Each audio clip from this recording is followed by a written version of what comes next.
Τρίπολης από τους Τούρκους έχουν περάσει 400 χρόνια σκλαβιάς. Οι δυστυχισμένοι ραγιάδες ζουν με την ελπίδα. Περιμένουν το γενικό ξεσηκωμό. Τα κάστρα της Λευτεριάς, Σούλη, Μάνη, Σφαγιά και οι κλέφτες από άκρη σε άκρη περιμένουν.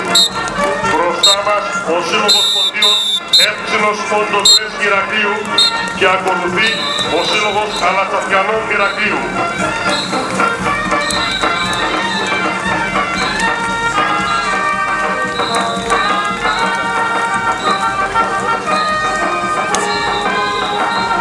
Ο Σύλλογος Αλασσατιανών επανειδρύθηκε το 1982 σε συνέχεια της Ένωσης Αλασσατιανών του 1936.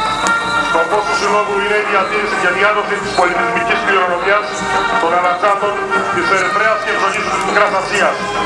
Με πολλές και ποικίλες δραστηριότητες στα τμήματα που διατηρεί όλα αυτά τα χρόνια.